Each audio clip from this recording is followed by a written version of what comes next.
Hola.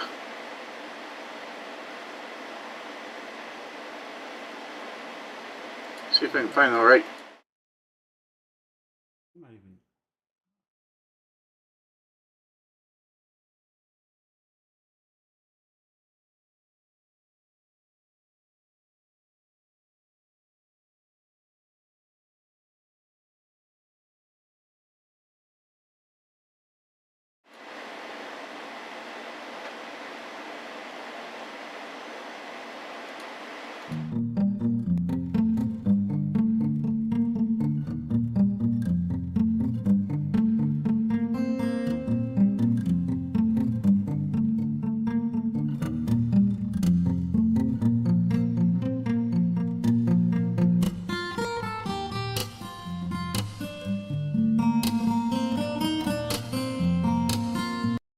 Okay, alrighty.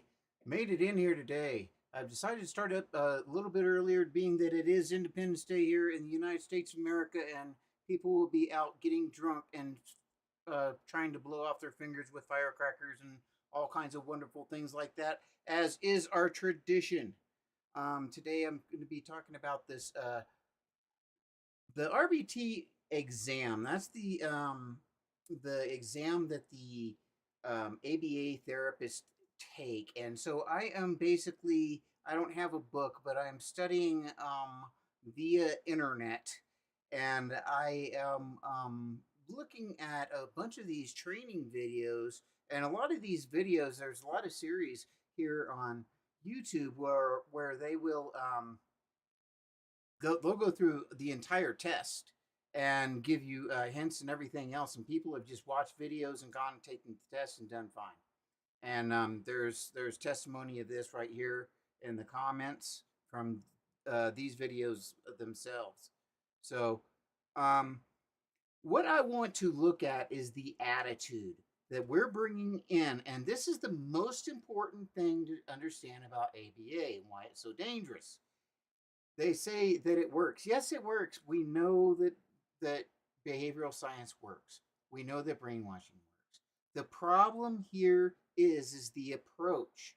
Where ABA always approaches it as this is a behavior problem. You're going to see this right here. I want you to look in the. I've taken a look a little bit at this the first few minutes, but how many times has this person ever mentioned the well-being of the patient? And I guarantee you it's going to be never. Not once. Not once is it ever going to be taught. Is he ever going to even come from the perspective of the patient's well-being first?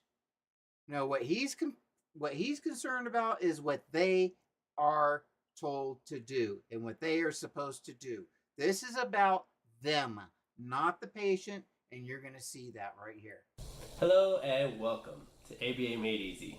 I'm Mauricio, and today we'll be covering the first section of the RBT exam, A, measurement. Alright, I hear you loud and clear. You want a little crash course on this RBT exam. I got you. So today, we're going to be talking about measurement. But if you haven't seen the previous video on the requirements you need for the RBT exam and some study tips, I highly recommend you watch that before watching this one. So before we hop into it, I just want you to know that I've made more in-depth videos that go into detail with all this terminology. And I'm going to let you know when I've made a video like that.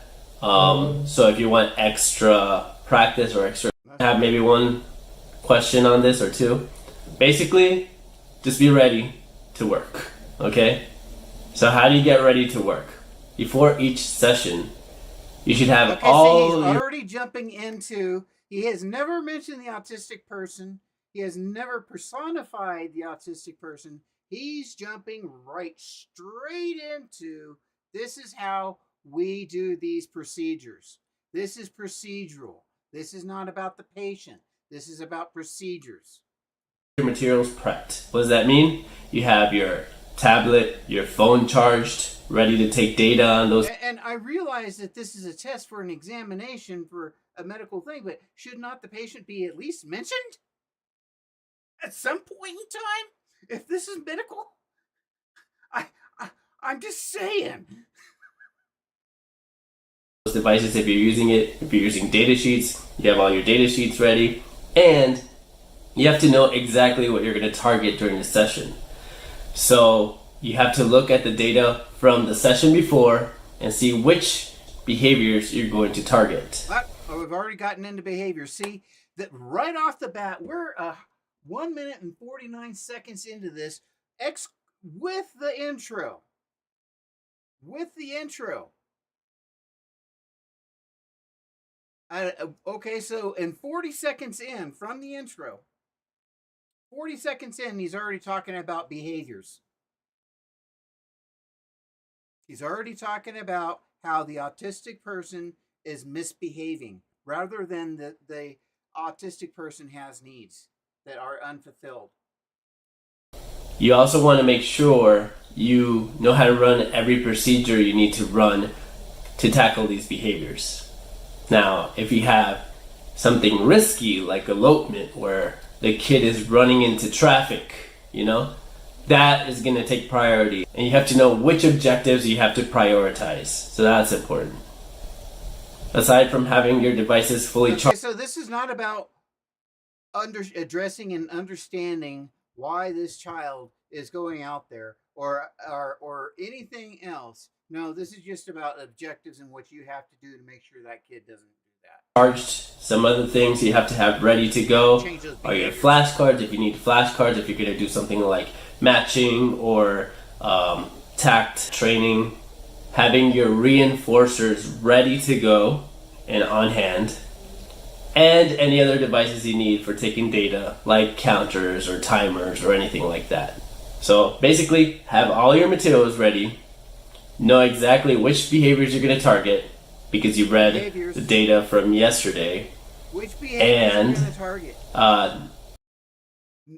Not know what is causing the child to have stimulatory be overstimulated. There's nothing about trying to figure out why the child is being overstimulated or anything else. It's all about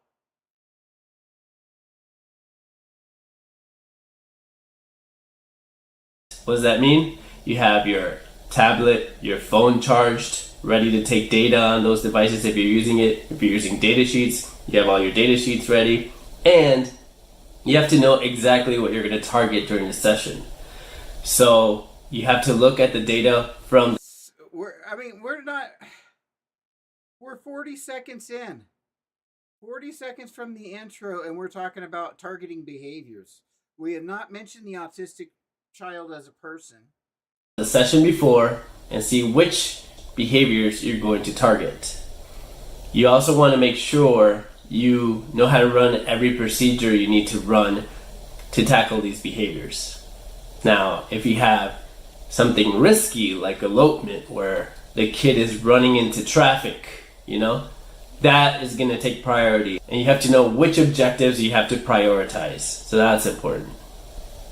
Aside from having your devices fully charged, some other things you have to have ready to go are your flashcards. If you need flashcards, if you're going to do something like matching or See, this is all about the therapist. I'm going to go on to the next part because we've got the idea. Implement continuous measurement procedures.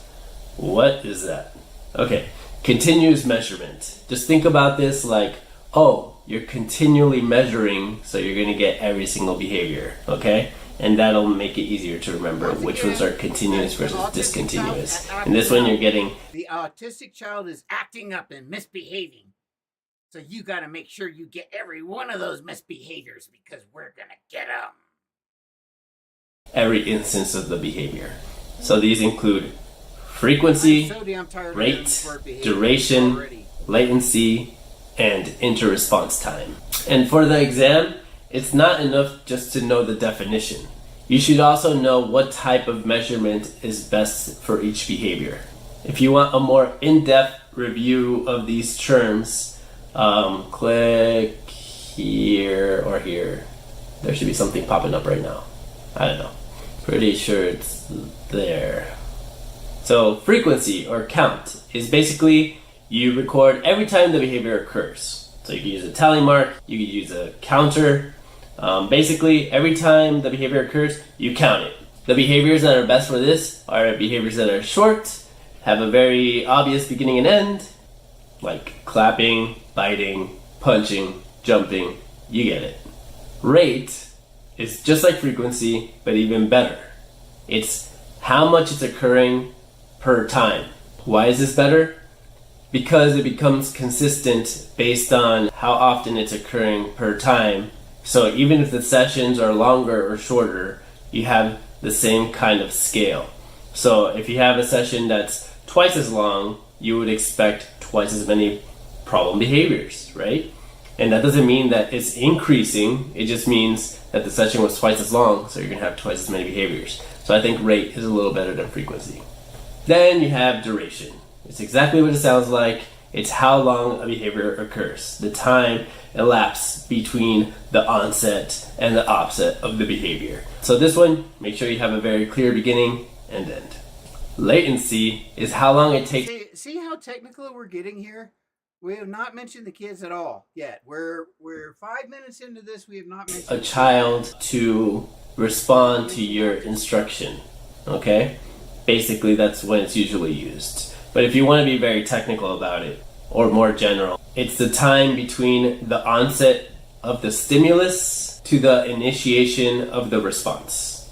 Then you have inter-response time, or IRT, because behavior analysts like letters a lot, so they shorten everything just to sound cool. IRT is the time between two successive responses. So you'd want to use this in something like sips of juice or bites of food.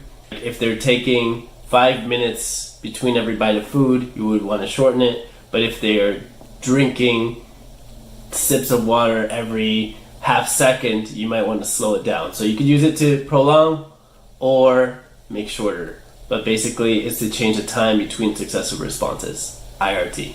Now A3. Implement discontinuous measurement procedures. Alright, we talked about continuous, which is you're measuring every single behavior. The discontinuous is just the intervals and momentary time. They just go on and on and on and on and on and on in RBT training, which is a training for ABA. And not once have they mentioned the well-being of the child. This is the introduction to the training, and from the very beginning, they never mentioned the child, never mentioned the autistic person, never mentioned what autism was, defined it, anything. This went straight into this testing. Sampling. That's it. Instead of getting every single behavior that occurred during the session, you're getting a sample of what has occurred during the session. So let's talk about the intervals first. Intervals is basically pieces of time. You have a 1 hour session and you want to split it up into 6 intervals. You have 6 10-minute intervals. So intervals are just sections of time. Then you have whole interval recording, which means that the whole interval, the behavior has to be occurring for it to count. Okay? So you got, let's say, studying, which you define as someone looking at their book and has a pencil in hand. That's how you Where's the autistic kid in here? Define studying in this example. So they have to be on task for the whole 10 minutes for it to count, and you check it off. It's like, okay. Oh, they have to do what you say. The autistic kid has to do what you say, and then you check it off. Okay, so that's where our empathy for the autistic person is when they do what they say, we'll check it. Okay, the whole first interval, they were. That's how we show empathy. Where we got these kids for 4-8 hours a day, and we're gonna show them empathy because they lack empathy. Check. Do this. Check. Do that. Check. Yeah, that's great empathy training. On task. If they did, like, let's say 8 minutes, which was close to 10 minutes. Because we do have to be trained like dogs, evidently. Because we're autistic and all. But not the whole 10 minutes, it doesn't count. It counts as 0. So then you wait for the next interval to start. And then once the next interval starts, Then you see if they were on task for the whole 10 minutes. And that's whole interval recording. You have to be engaged the whole entire time. And this is good if you want to increase behavior. Partial interval recording is using the same interval. I don't know how many hours it's going to take for me to go through all this testing videos. I don't care if it takes me 40 or 100. I'm going to go through YouTube here, and I'm going to take a look at this BS crap that they're spreading in this training, and I'm going to talk about it. As you had before, but instead of them being engaged the whole time in the interval, they were engaged at some point in the interval. So let's say it's talking, saying a word, right? The first 10 minutes, they didn't say anything, so it doesn't count at all. The second interval, they started talking, they talked a bit, so it counts. Let's say you talked 25 times in that second interval, it just gets one check mark for that second interval. If they talked one time during that second interval, still just one check mark.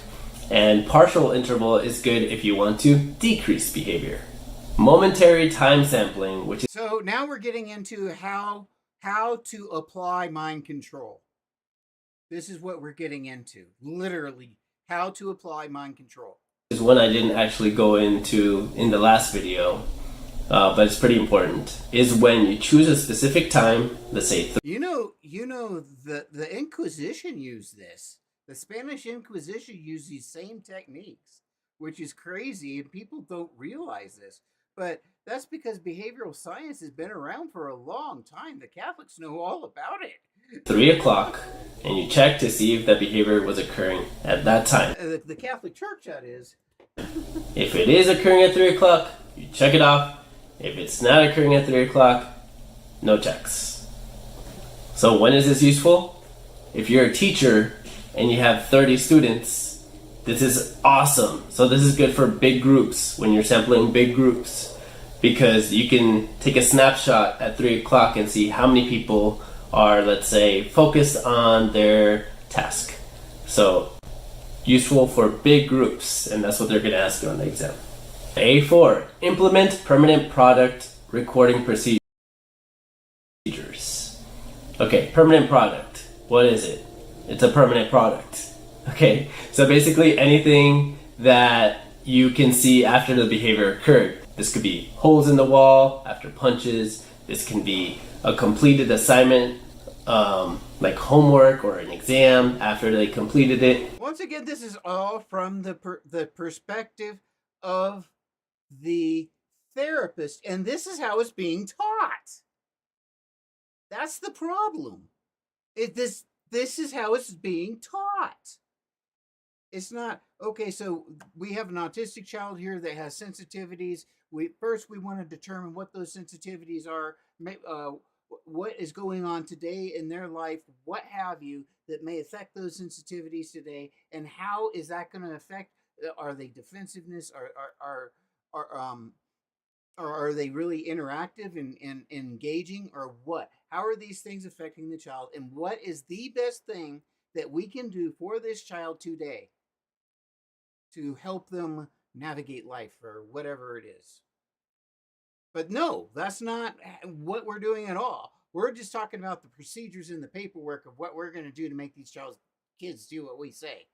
Because the behaviors that they wrote down, and you can measure it by seeing that they actually did the assignment. Yeah, they did it. So to have a good permanent product, it has to be that permanent product is only caused by the behavior you're trying to measure, okay? So if you are measuring holes on the wall, you better make sure that the only thing causing holes in the wall is someone punching the walls, and not some goat that's just ramming into the walls. Alright, next section. We're almost done. 2 more sections. Alright, enter data and update graphs. Okay? So basically, discrete trial training is when you're sitting at the table with them and you're running the session. That's what people think of when they think of ABA, okay? While you're doing this, you're supposed to be taking discrete trial data on discrete trial data sheets, okay? So just know that, and you do this every session. And then, I wonder how many people are going to be like, it's discrete. Maybe That I wonder if that means we're supposed to hide it from the parents because it's discreet. We can't. The end of the session, you want to make sure you put those data into summary sheet and then a summary graph. And that's basically it. You want to make sure you have the data and you have it summarized for the month. That way, next session, you're prepared by looking at yesterday's data, and at the end of the month, you see a big snapshot of how everything's going. And it's super useful for your supervisor. All right, last section, let's go. A6. Now we got a supervisor. We're worried about the supervisor. Describe behavior. We're not worried about the kid. We're worried about the supervisor because we're doing this for the supervisor. At least we're doing something for somebody other than ourselves here. An environment in so far we haven't done anything for the autistic kid except for make them do what we told them to. Observable and measurable terms. What does this mean? Operational definition. I already alluded to it earlier, but basically, so important. You have to define a behavior very well, okay? You have to make it into a behavior. You have to write it so it becomes a behavior. Oh, the kid winces back like that when I turn the light on. That's a horrible behavior because he doesn't want to interact. So what we're going to do is we're going to force him to interact, or that kind of thing. So they're making the light turning on and the hurt of the light and making it and shaping it into a behavioral problem that they can fix. Instead of maybe getting sunglasses for the kids or what have you. Or putting softer lights in there that don't hurt their eyes without ballast. Can't measure someone being upset, okay? Because if you put upset, that's going to mean different things to different people. And if you have different technicians on the case, they're all going to measure it differently and it's not going to work out. So you want a very specific definition that you can observe, okay? So for upset, it could be throwing themselves on the floor and crying, and this behavior ends when they're not on the floor for 2 minutes and not crying. And it has to be that specific because if you don't make it that specific, if they stand up like at 1 minute and then fall down and cry again, someone could count that as 2 tantrums, but actually you're counting it as 1 because your definition said that they have to be standing up for 2 minutes. So because of your definition. Are you kidding me? Are you kidding me? It's not a continued. Let's go back. I can't even. Behavior ends when they're not on the floor for 2 minutes and not crying, and it has to be that specific because if you don't make it that specific, if they stand up like at 1 minute and then fall down and cry again, someone could count that as 2 tantrums, but actually you're counting it as 1 because your definition said that they have to be standing up for 2 minutes. So tips for operational definition: make it as clear as possible of what you can observe and when the offset is. And the way you know you got a really good definition is with inter-observer agreement, or IOA, because letters. Basically, that's when 2 people, and make sure you specify when the onset is and when the offset is. And the way you know you got a really good definition is with inter-observer agreement, or IOA, because standing up for 2 minutes. So tips for operational definition: make it as clear as possible of what you can observe and make sure you specify when the onset is. If they get, I think it's over 80% agreements, that's a good definition. All right, we did it. As clear as possible. So for upset, it could be throwing themselves on the floor and crying, And this behavior ends when they're not on the floor for 2 minutes and not crying. And it has to be that specific, because if you don't make it that specific, if they stand up like at 1 minute and then fall down and cry again, someone could count that as 2 tantrums, but actually you're counting it as one. Whoa! How do you know they're tantrums? You haven't said what a tantrum is. They may be having a meltdown, and that's one meltdown, buddy. That's not more than one. Appeal.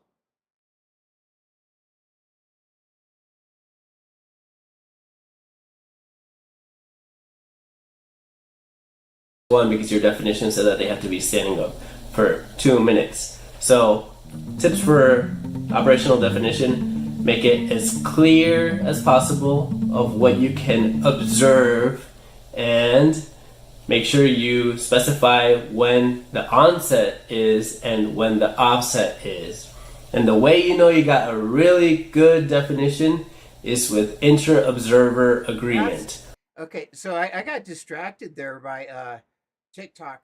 For some reason, they gave me kind of like a, I don't know what they were doing, but they didn't like something that happened here. But anyway, the thing is this: it cannot. First of all, he's calling a possibly a meltdown. We don't know. Maybe it was a tantrum. Maybe they were doing it for a manipulative reason. But more than likely, it's a meltdown because he's talking about just being introduced to this kid. So if they fit within their definition of the meltdown, then it's a proper tantrum. But if it doesn't fit within their definition that they just put, that it lasted for 2 minutes and the child stood up, then it's not an actual meltdown. Unbelievable. Or IOA, because letters. So that's it for this video. Okay, if you found it useful at all, no. Hello and welcome to ABA Made Easy. I'm Mauricio, and today we'll be covering the first section.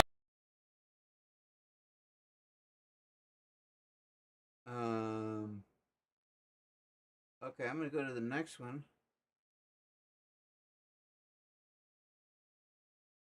I'm gonna have to go onto their channel.